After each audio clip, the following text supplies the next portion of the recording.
I was born in Australia, but both my parents are Polish. The home I grew up in was full Polish. Polish food, speaking the language.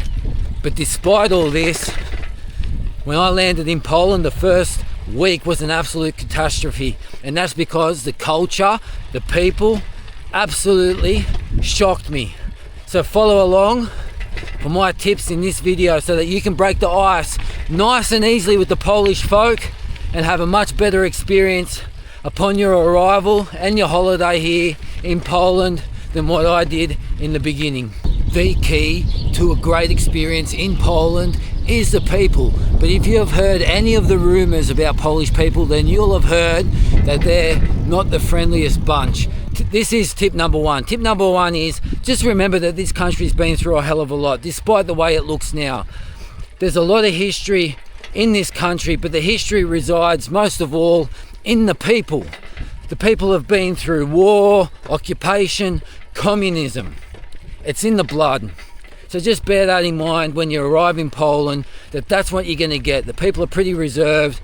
They can come across as somewhat rude and cold, but just know that they're not that. That's the exterior.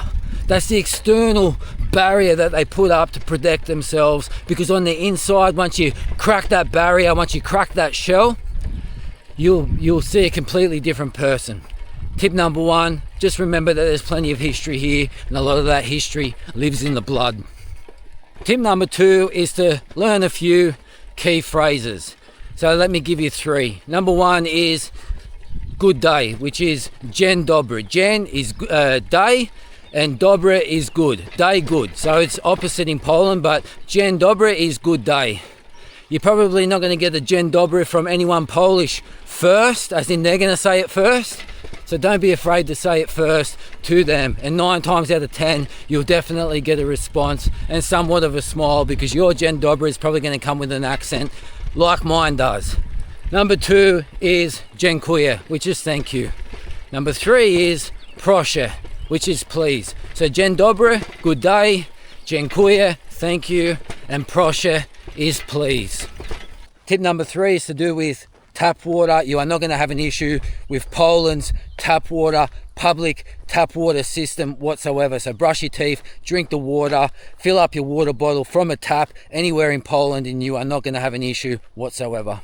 Tip number four is to do with the currency. Poland belongs to the EU, however, they've retained their own currency, which is the zloty, Z-L-O-T-Y. I travelled here with my money travel card from a major Australian bank in Australia, and I've had no issues using that card anywhere all over Poland, from small mum and dad businesses to service stations to restaurants to remote villages. It didn't matter. My money travel card from Australia worked everywhere I went in Poland. Tip number five is that I want you to know that this country is modern but affordable. Public transport is immaculate and it runs on time. The internet is fast and you'll get access to the internet anywhere in the country that you go, from small villages to big cities. The food and food hygiene in this country is of an immense standard. There was no restaurant, no shop, nowhere that I went that had food on its premises that was questionable, that was dirty in any way, shape or form. So this place is very, very modern. Everything is of an high standard, absolutely high standard, but everything is affordable. The Australian currency is nowhere near the strongest currency in the world. You know, it doesn't compare to the American dollar, the euro, the English pound. It doesn't rate. However, I found Poland to be very affordable for food, drink. Cigarettes are very cheap here. Everything is very affordable, and you can do this country definitely on a budget. Tip number 6 is general etiquette. The Polish people are disciplined people. 9.9 times out of 10 you'll see Polish people immaculately dressed. The other thing is that Polish people are very judgmental, and one of the major things that they'll judge you on is how you are dressed and how you do present in public.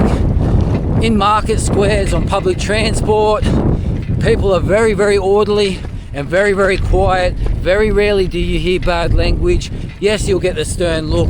Yes, you'll see that they might look like cold people, but they're orderly, they're polite, and they're very, very disciplined. So use some Polish phrases, dress neatly, dress appropriate to the weather, and just smile. It goes a long way, even though you might need to be the one that smiles first. Tip number 7 is a tip on packing. Now this is an important one, so get your pen out. Let me start with a little story. I arrived on the 28th of March, which is well into spring. I left Australia when it was summer, went to Vietnam for 5 weeks where I sweated my balls off for those 5 weeks in the humidity and the heat there. And then when I arrived in Poland, in what was spring at the time, I arrived with shorts and shirts, and that was it. And boy did people judge me, and people avoided me like the plague on the street. They would stare me up and down, and then they would give me the wide berth like I was mentally fucking ill. So that's the truth. I went out and bought a jacket, and then people would continuously stare at my legs. So then I went and bought long pants, even though at that time I didn't personally feel cold on some of those days. However, within a week of arriving in spring, snow fell on my head for the first time in my life in Wrocławia. So, pack for 4 seasons, even if you're arriving in summer, because you might find that you need it. And being judged by Polish people, man, if you're traveling alone and you're getting judged in Poland by every person that walks past you because of the way you're dressed, you start to feel pretty damn isolated. Let me tell you that. Tip number 8 is definitely my biggest tip, and that is this. Don't do yourself a disservice by just only sticking to Warsaw and Kraków. They're the 2 most popular cities in Poland. However, there's a lot more to Poland than just those 2 cities. Now, in conjunction with this biggest tip of getting outside those cities, my absolute biggest tip of all is get into the Polish villages. Build rapport with the village people of Poland and get yourself invited to a grilla. That's like the Polish version of an Australian barbecue. But instead of sticking marshmallows on the end of a stick and holding it over an open flame, they'll stick a big fat Polish kielbasa on the end of a stick, hold it over an open flame until the juices are dripping. They'll munch on that, they'll wash it down with vodka, they'll sing, dance and have a great time. Get to Szczecina, get to Kołobrzeg up north, get to the Tri-Cities in the middle of Poland, right on the coast up north. You got Gdynia, Sopot and Gdańsk. Gdańsk is the most popular of the 3. However, don't rule out Sopot and Gdynia. Sopot is absolutely phenomenal. It sits between the 2. I spent about a week in Gdynia as well. Phenomenal part of Poland. Get outside the major parts of Poland, the most popular parts of Poland. Get into the village life. Build rapport with the Polish people and enjoy your time in Poland. I definitely recommend it, but don't get sideswiped like I did, thinking that it was going to be a completely different place to what it is. It is a beautiful place, but if I sort of knew what I know now, I would have come a little bit more mentally prepared for what I experienced.